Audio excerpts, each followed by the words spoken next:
Makanya kata Syekh Nawawi, tolong dicatatlah, orang yang berzikir tapi tidak paham maknanya itu tidak berpahala.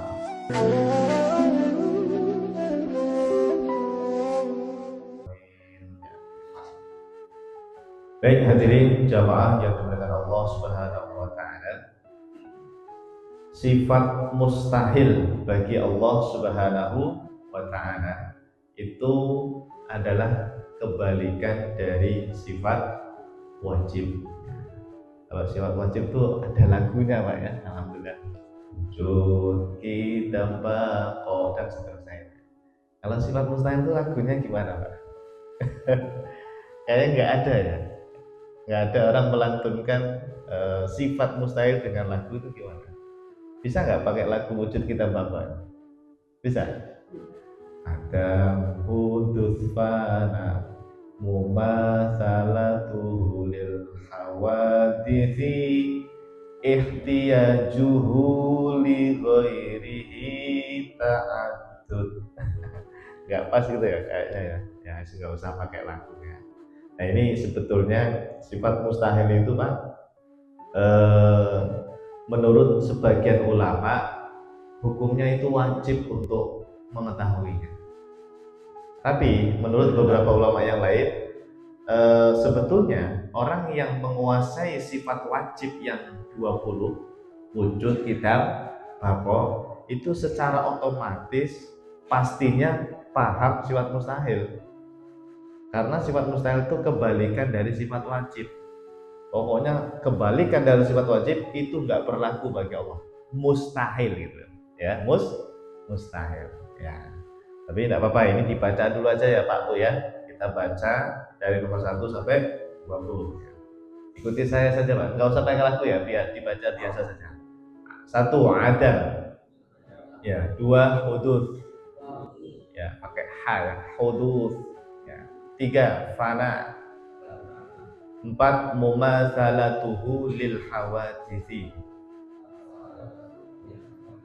ya, 5 ihtiyajuhu li ghairihi, 6 ta'addud. Ini ta'addud nih kalau bahasa fikih itu apa Pak? Poligami ya. Kalau dalam kajian fikih, kalau menemukan lafaz ta'addud itu maksudnya poligami, beristri lebih dari satu, itu bahasa Arabnya ta'addud Pak ya. Oke. Tapi kalau dalam akidah, ta'addud ini kebalikan dari wahdaniyah ya. Wahdaniyah kan esa, satu. Kalau ta'addud itu berbilang ya. 7 ajzun ya, ajzun ini lawan dari apa ini? Kebalikan dari kudrah ya. Allah kudrah, kebalikannya ajzun ya. 8 karohatun, 9 jahlun, 10 mautun, 11 somamun ya, 12 ama, 13 bakamun ya. Bakamun itu berarti kebalikan dari sifat kalam ya, sifat kalam. 14 ajizan, 15 karihan, 16 jahilan, 17 mayyitan, 18 asomma, 19 a'ma ya, 20 abgama ya. Ini namanya sifat mustahil bagi Allah Subhanahu wa ta'ala. Saya mendapatkan keterangan nih Pak Bu dari ulama kita yang bernama Syekh Nawawi Al-Bantani ya. Beliau salah satu ulama besar di dalam madhab Syafi'i ya. Madhab Syafi'i, secara fikih beliau madhabnya Syafi'i, adapun secara akidah beliau mengikuti madhab Asy'ari ya, madhab Asy'ari. Ini kita yang hadir ini insya Allah ya, secara akidah itu bermadhab Asy'ari, mengikuti Al-Imam Abul Hasan Al-Asy'ari. Mudah-mudahan nih Bapak Ibu termasuk saya nanti di akhirat bertemu dengan imam besar kita Al-Imam Abul Hasan Al-Asy'ari rahimahullah ta'ala, yang telah membela akidahnya Rasulullah Sallallahu Alaihi Wasallam. Akidahnya para ulama salaf ahlus sunnah wal jamaah. Nah, ini di kitab Nurul Dholam namanya. Kitab Nurul Dholam Syarah Aqidatul Awam. Kata beliau begini, jamaah. Ikuti saya, Pak ya, ya. Bapak Ibu ya semuanya ya, biar tak kantuk ya. Yajibu ala kulli mukallafin an ya'taqida annal mustahila ala Allah Ta'ala diddu kulli sifatin wajibah lillahi ta'ala fa'adadul mustahilat ka'adadil wajibat. Ya, artinya ya, saya akan bacakan. Hukumnya wajib, Pak Bu. Yajibu itu wajib. Orang kena orang ya, harus ya. Artinya kalau ada orang tidak paham sifat mustahil itu ya bermasalah, Pak. Bisa berdosa dia ya. Tapi orang yang tadi kita katakan sudah belajar sifat 20, secara otomatis insya Allah paham sifat mustahil. Harusnya begitu ya. Hukumnya wajib bagi setiap mukallaf, yaitu kita yang balik dan berakal ini, untuk meyakini bahwa sifat mustahil bagi Allah Subhanahu wa Ta'ala adalah kebalikan dari sifat wajib bagi Allah Subhanahu wa Ta'ala. Jadi kebalikannya gitu, Pak ya. Kalau Allah itu maha mengetahui ya, alim ya kan, sifat ilmu, berarti mustahil kebalikannya. Apa kebalikan Allah maha mengetahui? Allah tidak mengetahui, Allah bodoh dan sebagainya, itu mustahil, Pak. Nah, itu tidak berlaku bagi Allah gitu. Paham ya? Sifat mustahil itu kebalikannya. Diddu kulli sifatin wajibah. Apa itu diddu, Pak? Diddu itu ya kebalikan. Terjemahnya Pak, kebalikan. Diddu kulli sifatin wajibah, kebalikan dari setiap sifat wajib. Nah, maka fa'adatul mustahilat berarti jumlah sifat mustahil itu berapa, Pak? Ya sama, ka'adadil wajibat, sama seperti jumlah sifat wajib. Kalau sifat wajibnya 20 ya sifat mustahil bagi Allah juga 20 gitu ya. Kebalikannya lah. Oke. Satu lagi jamaah, ini fatwa dari Syekh Muhammad bin Alawi Al-Maliki ya. Siapa ini, Pak? Beliau ini, Pak. Ulama besar dulu hidup di Mekah ya, hidup di Mekah. Beliau ini eranya setelah Syekh Nawawi apa sebelumnya Syekh Nawawi? Coba dilihat. Tadi Syekh Nawawi tahun berapa? 1314 Hijriah meninggalnya. Kalau Syekh Muhammad bin Alawi berapa itu? 1425. Ya, berarti lebih dulu Syekh Nawawi ya. Kalau Syekh Muhammad bin Alawi Al-Maliki itu baru berarti ya. 1425 itu tahun berapa Masehinya? Mungkin tahun 90-an lah ya kira-kira ya.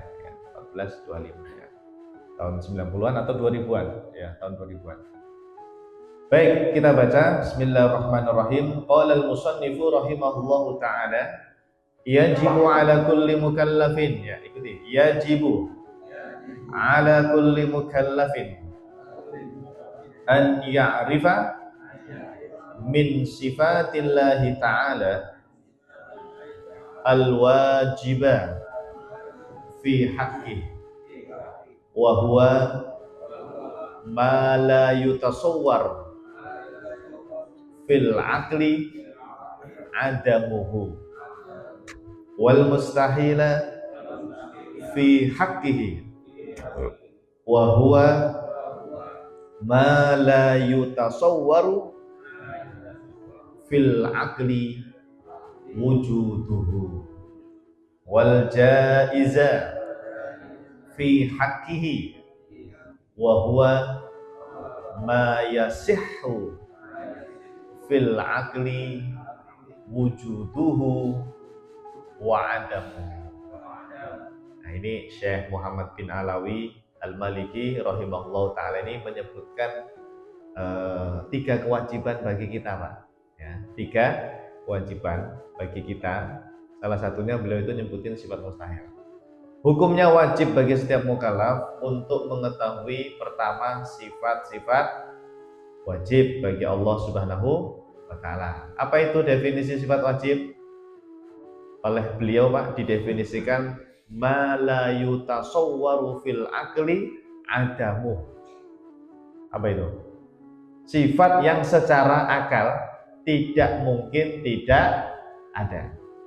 Itu sifat wajib yang sudah kita katakan. Alhamdulillah. Jadi yang dinamakan wajib di sini Pak, maksudnya itu hukum akli ya, bukan hukum syar'i. Ya, kalau hukum syar'i kan wajib, sunnah, apa lagi? Haram, mustahab, mubah itu kan yang ada 5 itu. Itu namanya hukum syar'i. Kalau yang kita bahas di ilmu tauhid, akidah, namanya hukum akli. Hukum akli itu hukum akal. Ada 3 Pak. Kalau tadi hukum syar'i ada 5 yang Anda hafal selama ini tuh. Wajib, sunnah, haram, makruh, mubah itu namanya hukum syar'i ya. Tapi kalau hukum akli beda lagi. Ada 3. Wajib, mustahil sama jaiz ya. Jadi beda hukum, jangan dicampur aduk ya. Dalam ilmu tauhid ada namanya hukum akli ya. Wajib, mustahil dan jaiz ya. Nah kalau wajib tadi apa? Pokoknya secara akal. Namanya juga hukum akli, berarti secara akal sehat kita sifat itu tidak mungkin tidak ada.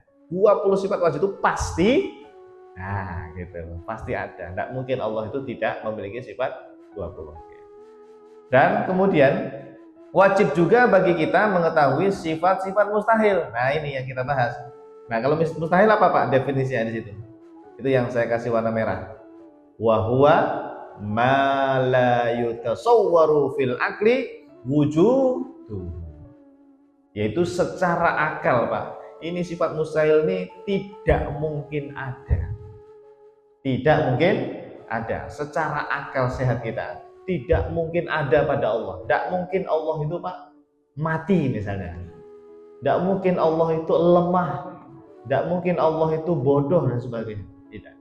Allah itu maha sempurna. Makanya ini tadi dinamakan sifat mustahil. Dalam artian itu tidak berlaku bagi Allah. Ya, mustahil berlaku bagi Allah Subhanahu wa taala. Oke, itu namanya sifat mustahil. Ya. Pokoknya tidak mungkin ada ya. Kalau wajib tadi apa? Sifat wajib? Tidak mungkin tidak ada. Berarti ya pasti ada. Nah ini kalau yang mustahil ya kebalikannya, tidak mungkin ada ya.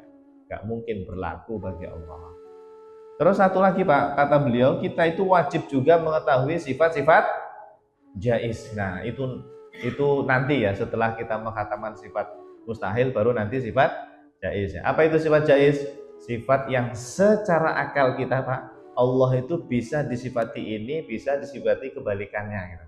Boleh ada, boleh tidak ada ya. Ma yasihhu fil aqli wujuduhu wa adamuhu. Pokoknya ada atau tidaknya sifat itu tidak masalah. Tidak bermasalah. Tapi kalau sifat wajib kok nggak ada, itu malah bermasalah ya. Oke. Tapi kalau jaiz ya namanya juga jaiz, wenang ya. Jaiz itu kalau bahasa Jawanya wenang. Wenang itu apa Pak? Boleh. Ya, boleh-boleh saja. Allah itu boleh-boleh saja mengampuni seorang hamba yang satu, boleh juga Allah itu tidak mengampuni dosa hamba yang lainnya. Itu namanya sifat jaiz Pak. Sifat jaiz. Nah, nanti detailnya di pertemuan berikutnya insya Allah. Baik. Nah berarti kesimpulannya ada berapa kewajiban kita? 3 ya. Ada 3. Yang pertama wajib hukumnya mengetahui 20 sifat wajib. Kemudian yang kedua wajib bagi kita mengetahui 20 sifat mustahil. Dan satu lagi wajib bagi kita untuk mengetahui 1. Nah ini Pak bahasa yang lebih tepat jangan 1 sifat jaiz ya. Yang lebih tepat kata guru saya 1 kriteria sifat jaiz. 1 kriteria tapi isinya banyak Pak. Di bawahnya banyak asmaul husna yang berada di bawah naungan sifat jaiz. Ya. Jadi sifat jaiz ini sebetulnya bukan 1 Pak sebetulnya. isinya banyak nanti, Ar-Rahman, Ar-Rahim, nanti ya, Ar-Razzaq, Al-Ghaffar, At-Tawwab, itu nanti masuknya ke situ Pak, sifat jaiz. Makanya lebih tepatnya dinamakan satu kriteria sifat jaiz ya. Bahkan sifat wajib itu Pak harusnya mengetahui 20 kriteria sifat wajib Pak. Kenapa? Nanti Asmaul Husna itu Pak ada yang masuk ke sifat wajib. Ya, selain 20 itu ada nanti yang masuk ke sifat wajib. Tapi kenapa kok nggak dicantumkan oleh para ulama di deretan 20 itu? Karena sudah terwakili oleh 20 itu. Nanti jenengan bakalan paham Pak, kalau sudah khatam tiga-tiganya ini Pak, nanti kita akan bahas itu 99 Asmaul Husna atau 99 Al-Asma Al-Husna ya. Nanti ya. Jadi ada hubungannya Pak, ada apa namanya istilahnya? Kolerasinya ya. Apa itu kolerasi? Ya, ada hubungannya, ada kaitannya Pak. Antara panjenengan belajar tiga bab ini dengan 99 Asmaul Husna itu nanti connect Pak.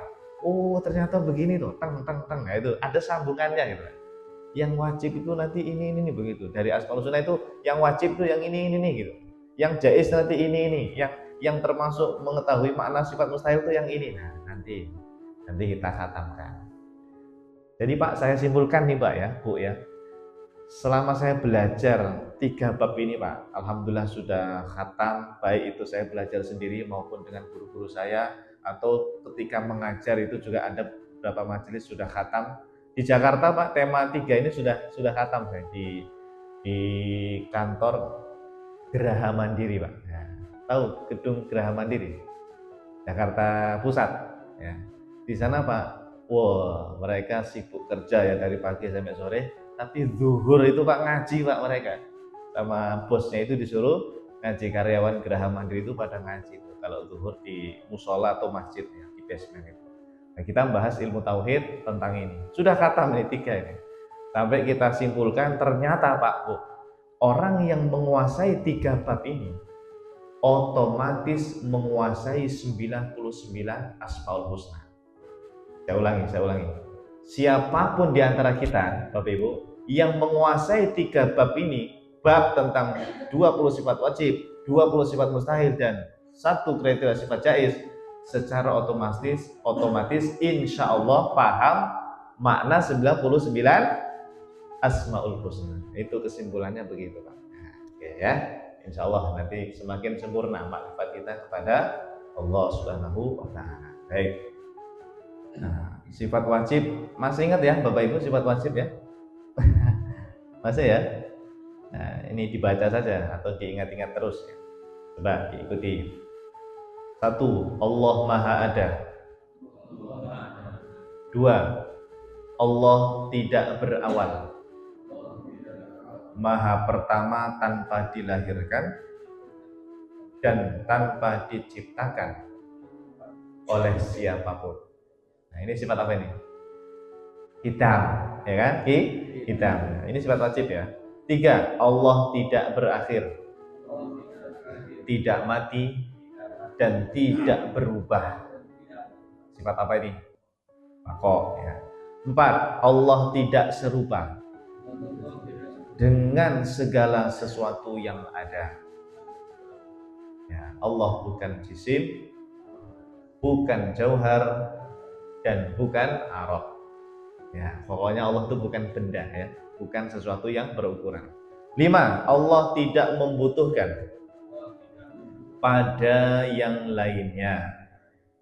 Maksudnya maha ada tanpa tempat dan tanpa arah. Oke, Allah ada tanpa tempat, tanpa arah. Itu sifat apa namanya? Nomor 5. Qiyamuhu binafsihi. Kalau yang mukhalafatul hawadits itu yang nomor 4 ya, tidak serupa dengan segala sesuatu yang ada, itu mukhalafatuhu lil hawaditsi ya. Kalau 5 ini qiyamuhu binafsihi. Dulu kan saya sering ingatkan ya Bapak Ibu, pokoknya qiyamuhu binafsi itu maksudnya, makna yang lebih dalam adalah Allah tidak butuh tempat dan arah. Ya, Allah tidak berada di bumi, tidak berada di atas aras, tidak berada di atas langit, tidak di mana-mana. Pokoknya Allah itu ada tanpa tempat, tanpa arah, tidak bisa dibayangkan. Ya, tidak bisa dijangkau oleh akal manusia. Allah itu maha gaib. Yang keenam, Allah tidak ada duanya. Nah, maha esa dari segi ada tanpa bentuk, tanpa ukuran, dan tanpa rupa. Masya Allah. Nah, ingat-ingat ya, itu makna esa ya. Yang ketujuh, Allah maha kuasa atas segala sesuatu. Yang kedelapan, Allah maha berkehendak atas segala sesuatu. Apa ini? 7 sama 8 ini apa ini? Sifat kudroh dan irodah. Ingat-ingat, kudroh itu maha kuasa, irodah itu maha berkehendak. 9, Allah maha mengetahui segala sesuatu yang ada. Sifat apa ini? Ilmu ya, atau aliman sama. 10, Allah maha hidup tanpa fisik, tanpa ruh, dan tanpa membutuhkan apapun. Ya, hidupnya Allah itu berbeda dengan segala sesuatu yang ada. 11, Allah maha mendengar segala sesuatu yang ada. Ya, tapi mendengarnya Allah tanpa butuh alat, tanpa telinga, tanpa alat apapun ya. Allah berbeda dengan segala sesuatu yang ada. 12, Allah maha melihat segala sesuatu yang ada. Melihatnya tanpa mata, tanpa bola mata ya. Laisa kamitslihi syai'un. 13, Allah maha berkalam. Allah maha berfirman tanpa mengeluarkan huruf dan tanpa mengeluarkan suara. Ya, seperti apa kalamnya Allah waktu itu? Tidak ada yang tahu hakikat kalamnya Allah. Allah pokoknya berkalam. Seperti apa kalamnya Allah? Wallahu a'lam. Bukan huruf, bukan suara seperti kita. Nah, kalau kita kan berkalam itu ngomong suara, ada huruf yang keluar dari tubuh kita. Kalau Allah Pak, maha suci Allah dari menyerupai makhluk-makhluknya. Nah, ini namanya sifat wajib Pak. Panjenengan sudah khatam. Otomatis Pak, orang yang belajar sifat wajib itu pasti dia paham sifat mustahil. Karena kebalikannya, kalau maha ada berarti mustahil itu tidak ada. Nih kebalikannya Pak, sekarang kita tampilkan. Oh, kebalikan dari yang tadi kita tampilkan. Ini namanya sifat mustahil. Allah tidak ada. Mustahil itu Pak, Allah tidak ada ya. Kita bilang apa? Sifat mustahil, enggak berlaku. Allah itu ya ada gitu. Terus apa lagi? Allah punya awalan Pak, berawal. Oh itu mustahil. Masa Allah berawal? Masa Allah tadinya tidak ada terus ada? Kalau tidak ada terus ada itu berarti ada yang menciptakan Allah itu, atau ada yang melahirkan Allah itu. Nggak boleh begitu ya. Allah itu pasti ada tanpa permulaan. Dalilnya apa? Lam yalid walam yulad. Idam itu ya. Allah itu pasti tidak berawal. Terus apa lagi? Nomor 3, Allah berakhir Pak, mati atau berubah. Apa begitu?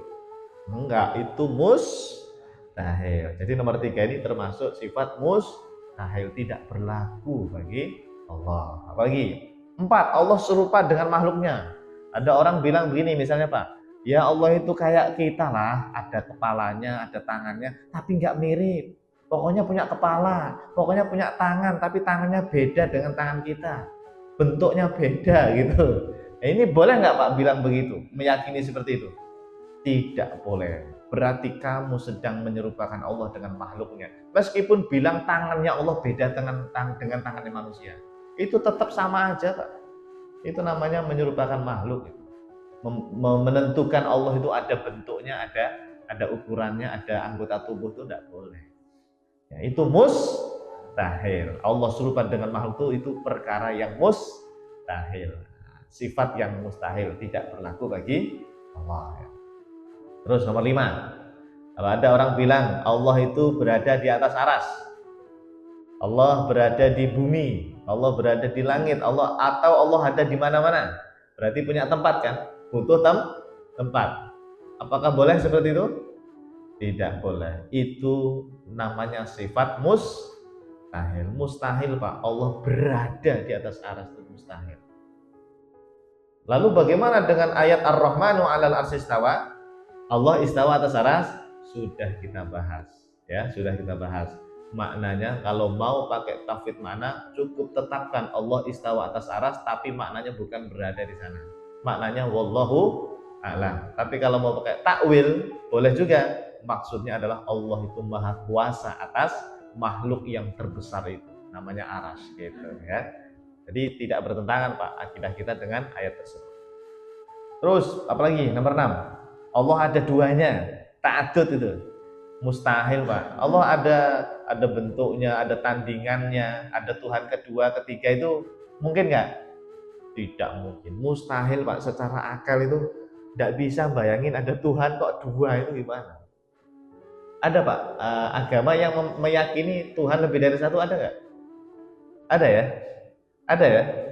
Itu gimana Pak? Yang namanya Tuhan itu maha kuasa nggak? Maha berkehendak nggak? Misalnya Tuhan satu sama Tuhan kedua kehendaknya beda. Yang Tuhan satu pengen bumi ini bentuknya bulat.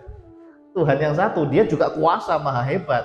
Nggak mau, saya maunya bumi ini kotak misalnya, atau segitiga, atau bentuk love. Kacau Pak, alam semesta jadi kacau itu kalau ada dua Tuhan, itu kacau, berantem ya, tukaran terus tuh, tukaran tuh apa? Berantem ya, berantem itu kacau itu. Masa Tuhan kok lebih dari satu, itu tidak mungkin, secara akal tidak mungkin. Yang namanya Tuhan itu pasti esa, pasti satu. Makanya beraturan ya, alam semesta ini beraturan. Oke. Dan seterusnya Pak ya, sampai nomor 13. Tidak kuasa itu mustahil. Allah tidak berkehendak itu mustahil. Allah tidak tahu apa-apa Pak. Allah tidak tahu apa yang saya simpan di dalam HP saya Pak. Itu sifat mustahil itu. Allah itu pasti mengetahui apapun yang ada di alam semesta. Yang Anda simpan di HP Pak, itu Allah tahu Pak, tahu ya. Malaikat juga tahu itu, diberitahu oleh Allah Subhanahu wa taala. Makanya dicatat oleh malaikat. Terus apa lagi? Allah mati, mustahil. Allah tidak mendengar, mustahil. Tidak melihat, mustahil. Karena dalam Al-Quran disebutkan wa huwas sami'ul basir. Dialah Allah yang maha mendengar dan maha melihat. Tapi ingat, mendengar, melihatnya Allah itu tidak sama dengan mendengar atau melihatnya kita. Tidak sama. Cukup katakan mendengar, melihat. Tanpa telinga, tanpa mata, tidak bisa dibayangkan ya. Laisa kamitslihi syai'un. Nah, jadi gampang ya sifat mustahil Pak ya. Bisa ya, bisa dipahami ya Bapak Ibu ya. Jadi pokoknya gampang, kebalikan dari sifat wajib. Hafalkan saja sifat wajib Bapak Ibu, otomatis hafal atau paham sifat mustahil. Mustahil itu pokoknya nggak berlaku kebalikannya. Kalau wajib pasti berlaku bagi Allah, itu pasti Allah ada. Kalau mustahil pasti tidak berlaku. Mustahil itu berlaku bagi Allah Subhanahu wa taala. Nah, pertanyaan terakhir Pak. Nah, ini sebentar lagi suruk ya. Untuk apa Pak sifat mustahil ini diketahui oleh kita Pak? Kalau sifat wajib itu kan paling tidak untuk apa ya? Untuk kita lebih mengagungkan Allah. Kita merasakan kehebatan Allah maha agung, maha luar biasa, maha sempurna. Tapi kalau sifat mustahil untuk apa Pak? Anda ketahui Pak? Untuk apa? Ya untuk mengetahui bahwa Allah itu maha suci dari sifat-sifat kekurangan. Kalau sifat wajib itu Allah memiliki sifat kesempurnaan. Tapi kalau sifat mustahil ini Allah maha suci. Maha suci itu apa? Tidak berlaku baginya sifat-sifat kekurangan. Sekarang coba lihat ke depan Pak. Zikir yang Anda baca setiap hari itu kan ada la ilaha illallah, ada subhanallah, ada alhamdulillah, ada Allahu akbar. Ini namanya al-kalimat at-thayyibat. Ya, kalimat-kalimat yang thayyib, yang bagus. Zikir yang bagus itu Pak, la ilaha illallah. Ya, Anda juga kalau habis sholat baca subhanallah 33 kali ya kan? Tadi kan baca kita 33 kali. Alhamdulillah 33 kali. Allahu akbar juga 33 kali. Ini Pak, saya kasih tahu Pak. Tadi Anda belajar sifat mustahil Ya, sifat yang tidak berlaku bagi Allah. Karena sifat mustahil itu sifat kekurangan. Itu Pak, berarti Anda itu sedang belajar kalimat subhanallah. Ya. Lafaz zikir subhanallah. Kan subhanallah itu kan Anda meyakini Allah Maha Suci kan? Terjemah subhanallah apa? Terjemahnya Maha Suci Allah. Maksudnya apa ya Pak Ustadz Maha Suci Allah itu? Maksudnya ya Maha Suci Allah dari sifat-sifat mustahil tadi itu Pak. Saya ambil contoh, Maha Suci Allah dari menyerupai sifat-sifat makhluk.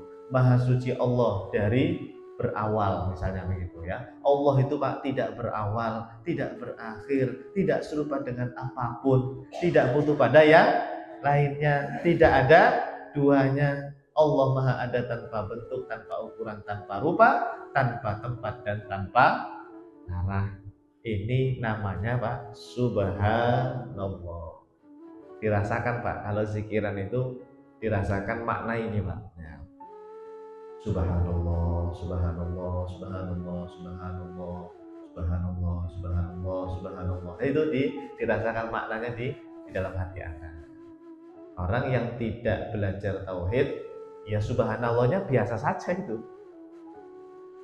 Tidak ada rasanya Pak. Mungkin sekedar ngucap tok istilahnya ya. Subhanallah, subhanallah, subhanallah. Mungkin nikmatnya dia itu cuma nikmat karena meremnya mungkin misalnya ya. Atau karena megang apa itu tasbihnya yang gede-gede itu ya, sambil dengan suara yang gede subhanallah, subhanallah, subhanallah ya. Nikmatnya dia itu ya hanya itu saja Pak. Nikmat megang tasbih sama nikmat dengan suara yang kencang. Hatinya tidak nikmat dengan kalimat subhanallahnya. Kalau pengen nikmat dengan makna sifat subhanallahnya, ya Anda harus kuasai itu tadi. Sifat mustahil itu tidak berlaku bagi Allah. Begitu. Paham? Ya, jadi alhamdulillah Pak, dengan belajar sifat wajib, sifat mustahil itu semakin menyempurnakan makna zikir kita ya. Ini mau dibahas semua nggak ini? Empat-empatnya ini? Cukup lah ya, subhanallah ya. Kalau la ilaha illallah itu apa Pak? Tidak ada Tuhan yang berhak untuk disembah berdasarkan kebenaran kecuali hanya Allah. Tidak ada keraguan sama sekali akan adanya Allah Subhanahu wa taala. Adanya Allah itu merupakan sebuah kepastian. Adanya Allah itu tidak seperti segala sesuatu yang ada. Pada azali Allah Maha ada, sementara segala sesuatu selain Allah sama sekali belum ada. Allah itu pasti ada. Ya. La ilaha illallah. Itu makna dari la ilaha seperti yang kita baca tadi. Subhanallah sudah tadi. Kalau alhamdulillah Pak, Anda tadi baca Pak, alhamdulillah, alhamdulillah, alhamdulillah. Segala puji bagi Allah. Maksudnya apa segala puji itu? Itu Pak yang sifat wajib, yang sifat ma'ani. Allah itu maha kuasa, maha menghendaki, maha mengetahui, apalagi maha hidup ya, maha mendengar, maha melihat, maha berkalam. Itu namanya sifat kesempurnaan Pak. Allah itu memiliki semua sifat pujian-pujian tadi itu. Ya, alhamdulillah. Segala puji milik Allah. Apa pujiannya? Ya tadi Anda mengatakan Allah Maha Kuasa itu pujian bukan? Allah hebat itu pujian bukan? Iya, itu pujian. Allah Maha berkehendak. Iya, itu pujian. Karena Allah yang menghendaki segala sesuatu ini ada. Allah Maha tahu segala sesuatu, itu juga sifat kesempurnaan itu. Makanya alhamdulillah itu memuji Allah dengan sifat-sifat kesempurnaan. Oke. Satu lagi Allahu Akbar. Nah ini awas, hati-hati Pak. Ada sebagian ini sebetulnya tidak layak ya disampaikan ya. Tapi untuk berhati-hati saja Pak. Ada Pak sebagian dai ya, penceramah gitulah ya di YouTube itu mengatakan Allahu Akbar itu bentuknya Allah besar kata dia. Na'udzubillah ya. Ta'alallahu amma yasif. Maha suci Allah dari apa yang dia sifati. Allahu Akbar itu Bapak Ibu sekalian, kata para ulama, bukan bentuknya besar. Allah itu tidak berlaku ukuran. Allah itu bukan benda, bukan sosok, bukan materi Pak Allah itu. Laisa kamitslihi syai'-nya itu loh dipegang terus. Allah itu bukan benda kecil, bukan benda sedang, bukan sosok yang besar, nggak berlaku intinya Pak. Allah itu bukan ukuran gitu aja. Terus apa Pak Ustadz Allah itu kalau bukan nggak ada ukurannya, nggak ada bentuknya itu apa? Ya tidak ada yang tahu hakikat Allah. Tugas Anda itu mensucikan, tidak perlu mengetahui hakikat Allah yang sebenarnya. Ya, karena akal kita dibatasi oleh Allah, tidak mampu menjangkau di luar itu. Tugas kita itu mensucikan saja. Allah itu pokoknya bukan ukuran, bukan bentuk gitu aja. Karena ayatnya mengatakan laisa kamitslihi syai'un wa lam yakul lahu kufuwan ahad. Udah, itu aja, imani seperti itu ya. Jadi apa dong Allahu Akbar, Allah Maha Besar di sini? Besar apanya, Pak? Kita baca. Kita baca ya. Allah Subhanahu wa taala Maha Besar keagungannya, Maha Besar kekuasaannya, Maha Besar derajatnya, Maha Besar kemuliaannya, dan Maha Besar seluruh sifat-sifatnya. Maksudnya Maha sempurna Allah itu Pak. Nggak ada kekurangan sedikit pun, nggak ada ya. Allah Maha Besar akan tetapi bukan bentuk dan ukurannya. Jadi Allahu Akbar itu qadron la hajma, kata para ulama. Allah itu Maha Besar qadron derajatnya, la hajma bukan bentuk ukurannya. Awas, hati-hati ya. Jangan meyakini Allah ada bentuknya, tidak boleh ya. Itu akidah yang rusak itu ya, yang meyakini Allah ada bentuknya besar, itu salah itu ya. Maha suci Allah dari memiliki bentuk dan ukuran. Coba kalau Anda zikir Allah Akbar itu Anda kebayang ini enggak Pak? Jujur saja. Yang ada apa? Ya yang penting ngucap kan, ya enggak? Yang penting ngucap Allah Akbar, Allah Akbar, Allah Akbar, Allah Akbar. Itu doang kan? Mungkin tanpa tanpa melintaskan makna Allah Akbar itu apa sih? Jarang orang bisa melintaskan itu, kecuali yang sudah belajar ya, seperti Bapak Ibu yang sudah belajar. Nah insya Allah paham itu. Oh jadi kalau saya ngucap Allah Akbar itu dalam hati itu meyakini ini loh. Nah gitu. Allahu Akbar, Allahu Akbar, Allahu Akbar, Allahu Akbar. Wah itu nikmat Pak nanti zikir ya. Semakin sempurna. Makanya kata Syekh Nawawi, tolong dicatat Pak. Orang yang berzikir tapi tidak paham maknanya itu tidak berpahala Pak. Ini yang bilang bukan saya Pak. Mohon maaf ya. Anda kalau zikir Subhanallah, Alhamdulillah, Allah Akbar, sama la ilaha illallah. Pokoknya lafaz-lafaz zikir lah. Dari kiainya dapat zikir ini, Anda amalkan ya. Kalau Anda tidak paham apa yang Anda baca, la yuthabu, kata Syekh Nawawi. Tidak dapat pahala. Beda dengan Al-Quran. Awas. Kalau Al-Quran Pak, Anda baca dari juz 1 sampai 30. Anda nggak paham artinya, tetap berpahala. Itu istimewanya Al-Quran. Paham tidak paham, baca Quran itu tetap berpahala. Tapi kalau zikir Pak, beda. Anda tidak dapat pahala kalau tidak paham maknanya. Ini yang mengatakan bukan saya, tapi Syekh Nawawi Al-Bantani di dalam kitab Kasyifatus Saja kalau tidak salah itu ya, Kasyifatus Saja di muqaddimahnya itu ya, di bab-bab awal lah. Ya, maka penting untuk memahami makna zikir-zikir. Ya, wallahu a'lam bishawab.